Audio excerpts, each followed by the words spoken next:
बिस्मिल्लाहिर्रहमानिर्रहीम, अस्सलामु अलैकुम। उसकी जवानी ढल गई थी। कचरे के ढेर से प्लास्टिक, लोहा और रद्दी चुनते चुनते गो के काम मुशक्क़त वाला था, मगर रिज़्क़ हलाल कमाने के लिए उठाएगी मुशक्क़त भी मोमिन के लिए इबादत का दर्जा रखती है। यूँ उस मर्द मोमिन ने भी अपनी मुशक्क़त को इबादत समझ रखा था। कचरे के ढेर से बसा औकात उसे गले सड़े फल या दूसरी खाने पीने की अशिया मिल जाती थीं। वो खुद ऐसी चीज़ें उठाकर खा लेता और जो कुछ भी मिलता उसमें से आधा खाता और बाकी का आधा बचा कर रख लेता ताकि अपनी बीवी को खिला सके। मगर बच्चों को कभी उसने कचरे के ढेर से उठाई हुई चीज़ नहीं खिलाई थी। उसके साथियों ने एक बार उससे पूछा था कि तुम कचरे से उठाकर जो भी चीज़ खाते हो आधी बचाकर क्यों रख लेते हो, क्या बच्चों को देते हो? अपने साथी का सवाल सुनकर वो मुस्कुराया था और मुस्कुराते हुए जवाब दिया कि बाकी का आधा बेगम को देता हूँ, बच्चों को कचरे के ढेर से उठाकर नहीं खिलाता। मेरा खुद ये अहद है कि बच्चों को मेहनत से कमा कर खिलाऊँगा, गला सड़ा बच्चा कुचा उठाकर या मांग कर नहीं। उसका जवाब सुनकर उसके साथी ने मशवरा दिया कि फिर जो कुछ भी मिले खुद पहले ना खा लिया करो, बल्कि जाकर बेगम के साथ मिलकर खाया करो। साथी का मशवरा सुनकर वो एक बार फिर मुस्कुराया और मुस्कुराते हुए जवाब दिया था कि बेगम के साथ मिलकर नहीं खा सकता, और बेगम के साथ मिलकर ना खाने की वजूहात ये हैं कि एक तो बेगम के लिए अच्छे जायके वाला फल या चीज़ लेकर जाता हूँ, दूसरा इस फल या चीज़ का एक ख़राब हिस्सा मैं खा लेता हूँ ताकि मेरी बेगम को ना खाना पड़े।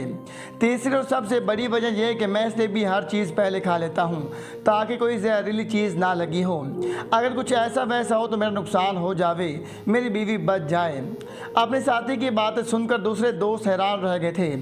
उसका नाम अख्तर शेर खान था। उसकी आदत थी कि वो हफ्ता भर इलाके में घूम फिर कर कचरा कोनियों से लोहा, प्लास्टिक और रद्दी वगैरह जमा करता रहता था। जुमेरात वाले दिन वो जमा किया गया सारा माल बेचता और इन पैसों से घर का राशन लेकर आ जाता था।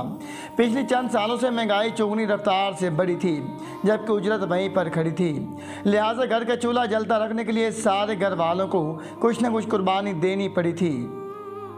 फैसला ये वो था कि बच्चों को 3 के बजाय 2 वक्त की रोटी मिलेगी, जबकि वो दोनों मियाँ बीवी 2 के बजाय 1 वक्त रोटी खाएंगे ताकि बच्चों का पेट भर सकें, वरना इतनी महदूद आमदनी चूल्हा जलते रखना मुमकिन नहीं था। आय के दौर में कड़ी मेहनत के बाद भी एक मज़दूर के घर में कहीं बार फाका होता है। इसके साथ भी ऐसा ही हो रहा था। कई बार बच्चों को भी पूरा दिन भूखा रहना पड़ रहा था और भूखे बच्चों से नजरें ना मिला पाने की वजह से अक्सर सारा दिन घर नहीं आता था। वो दहलीज से बाहर छुप कर इंतज़ार करता रहता।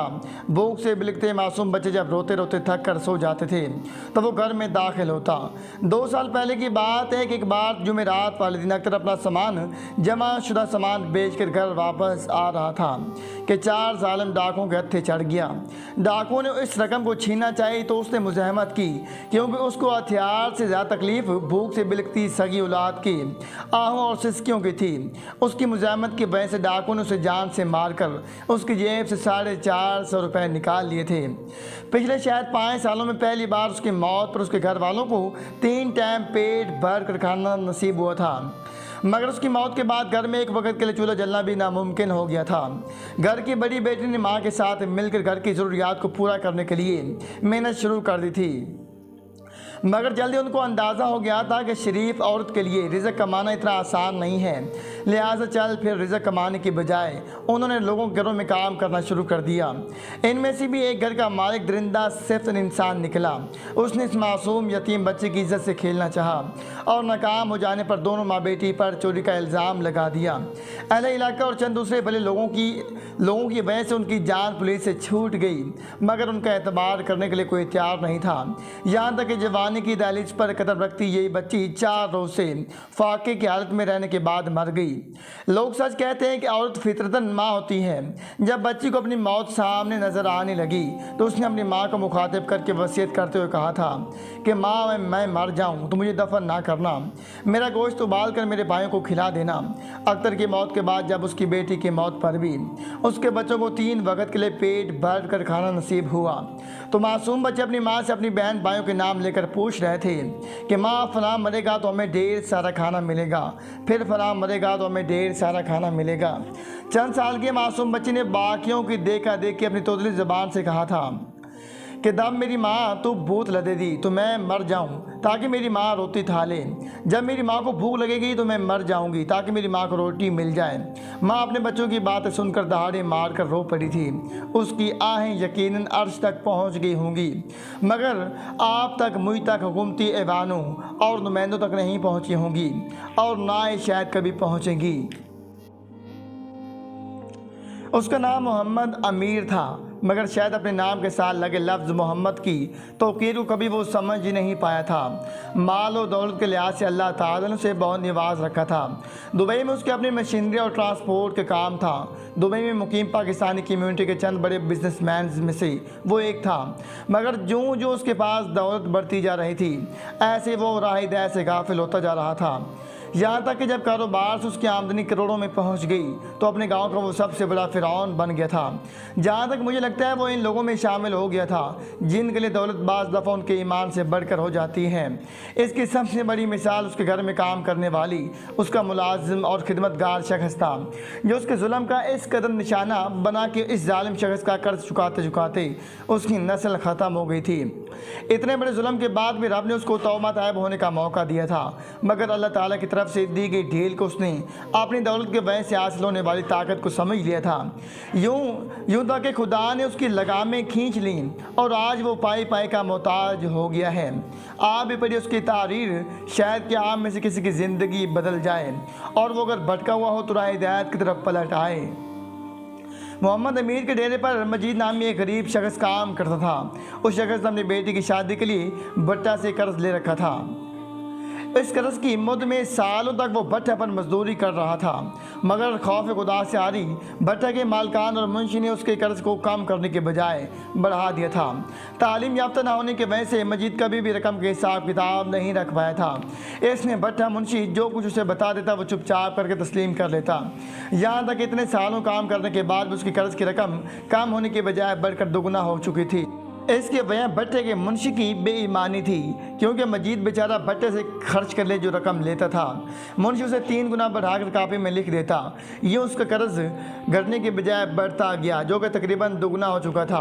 फिर एक दिन डेरे पर जानवरों की देखभाल के लिए मोहम्मद अमीर को एक खिदमतगार मुलाजिम की जरूरत आन पड़ी।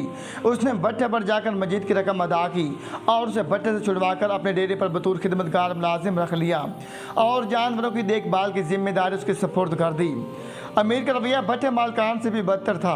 वो मजीद से मुशक्क़त लेने के साथ साथ उस पर तशद्दुद भी करता और मजबूरी के मारे मजीद को चुपचाप ये तशद्दुद बर्दाश्त करना पड़ता था। बाकी गांव वालों की तरह मैंने भी मोहम्मद अमीर को चाचू कहकर मुखातिब करते हुए कहा था, उस गरीब शख्स पर जुल्म ना किया करो। और बाकी गाँव वालों की तरह मुझे भी मोहम्मद अमीर ने जवाब दिया था कि तुमको उसकी इतनी हमदर्दी है तो उसका कर्ज अदा करके आज़ाद करवा दो, मगर मेरी इतनी हैसियत नहीं थी कि उसका कर्ज अदा कर पाता। मेरी हैसियत उसके लिए दुआ करने की थी और वो मैं आज भी करता हूँ। खैर में मोहम्मद अमीर का जवाब सुनकर मैं खामोश हो गया और दोबारा कभी उसने अल्तिजा नहीं कर सका। वक्त अपनी रफ्तार से गुजरता गया। एक दिन मजीद को एक जानवर ने टक्कर मारी और उसकी टांग टूट गई, तो अमीर ने बजाय उसका इलाज करवाने और उसका कर्ज माफ़ करने की, उसकी माली मदद करने या उसे सपोर्ट करने की, उल्टा उसे ज़मानत मांगी थी कि जब तुम्हारी टांग ठीक हो जाएगी तो तुम दोबारा यहाँ काम करने के लिए खुद ब खुद आ जाओगी। ये ज़मानत लेने के बाद उस गरीब खिदमतगार को इलाज के लिए जाने दिया गया। गरीब मुलाजिम के घर वालों ने किसी देश से हकीम से वो टूटी टांग बनवाई, जिसे ठीक होने के लिए कम अज़ कम 6 महीने दरकार थे। मोहम्मद अमीर के पास इतना सब्र करने का हौसला नहीं था, लिहाजा मजीद की जगह पर उसने उसकी बीवी को मजबूर करके काम पर लगा दिया था। मजीद की बीवी के जिम्मे घर के सारे काम करने के अलावा भैंसों के बाड़े के छोटे मोटे काम भी थे, जिनमें भैंसों का गोबर उठाकर बाहर फेंकना, सफाई करना, भैंसों को पानी पिलाना और छाँव धूप में बांधना शामिल था। सख्त सर्दी की वजह से, इतनी मुशक्क़त की वजह से मजीद की बीवी डबल नमूने का शिकार होकर मर गई, तो मजबूरन मजीद को उसकी बेटी अपने पास ले गई, क्योंकि घर में अब देखभाल करने वाला कोई नहीं था। मगर मजीद का दामाद उसे रखने के लिए तैयार नहीं हुआ। वो मजीद का इलाज मुआवजा तो दूर, उसको रोटी तक देने के लिए तैयार नहीं था। इसी वजह से रोज़ रोज़ घर में झगड़ा रहने लगा। मजीद के पास बेटी की दहलीज पर रहने के सिवा और कोई चारा भी नहीं था और बेटी के पास रहना भी मुमकिन नहीं था। वो बिस्तर मुल्क पर पड़ा अपनी मौत की दुआ कर रहा था, मगर मौत से बड़ा सदमा उसकी ज़िंदगी ने उसे दिखा दिया था। एक दिन तैश में आकर उसके दामाद उसकी बेटी को कत्ल कर दिया था और इसी सदमे के साथ मजीद भी मौत के मुंह में चला गया था। यूं दोनों बाप बेटी को एक ही दिन कब्रिस्तान में दफन कर दिया गया था और इस नाम यार रईसज़ादे बिजनेसमैन मोहम्मद अमीर का कर्ज उतारते पूरा ख़ानदान मौत के मुंह में चला गया था। मजीद की मौत के बाद अमीर के लगामें खींच ली गई थी। उसका कारोबार दुबई में मुकीम बिजनेस पार्टीज ने हथिया लिया था। वो खालियात पाकिस्तान मुंतकिल हुआ। पाकिस्तान में मौजूद सारी जायदाद अपने बेटे और बेटी के नाम पर मुंतकिल कर रखी थी। बेटी मोहब्बत की शादी करके महबूब के साथ कनाडा मुंतकिल हो गई थी, जबकि बेटा नशे की लत में पड़ गया था और आहिस्ता आहिस्ता करके सारी ज़मीन जायदाद बेच डाली। यहाँ तक कि वो घर के बर्तन बेच कर नशे की ज़रूरियात को पूरा करता था। बेटे के आदो जवाल पजीर हुआ मोहम्मद अमीर आज एक एक लुकमे को तरस रहा है। आज रोटी के लिए वो उन्हीं लोगों के सामने हाथ फैलाता है जिनके कहने पर कभी वो उम्मत मोहम्मदी के इस फ़र्द पर जो उसका खिदमतगार मुलाजिम था रत्ती बराबर भी रहम नहीं करता था। जब मुझ तक मोहम्मद अमीर की हालत पहुंची तो मेरे दिल में अल्लाह ताला का ऐसा खौफ बैठा कि मैं अंदर से लरज़ कर रह गया। अपने साबिक़ा गुनाहों से माफ़ी मांगी। इमाम मस्जिद और गाँव के मुआज़िन लोगों से अल्तिजा करके गाँव की पंचायत में फ़ैसला करवाया कि तरतीब के साथ बारी बारी हर रोज़ एक घर मोहम्मद अमीर, उसकी बीवी और बेटे को खाना फराहम करेगा। इस तरह किसी पर बोझ भी नहीं पड़ेगा और अल्लाह ताला भी राज़ी हो जाएगा। मेरे इस राय को इमाम साहब और गांव की पंचायत ने पसंद किया और यूँ मेरी इस राय पर अमल होना शुरू हो गया।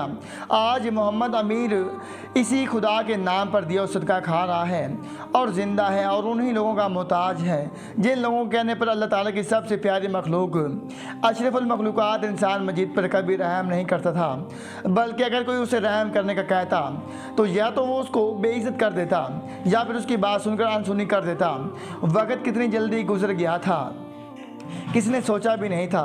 मोहम्मद अमीर की इस कहानी में हम सब के लिए सबक है। अरूज ज़वाल खुदा के हाथ में है। किसी भी हाल में अल्लाह ताला की रज़ा से गाफिल नहीं होना चाहिए। हर कदम पर अल्लाह की रज़ा और हुक्म को मद्देनज़र रखना चाहिए।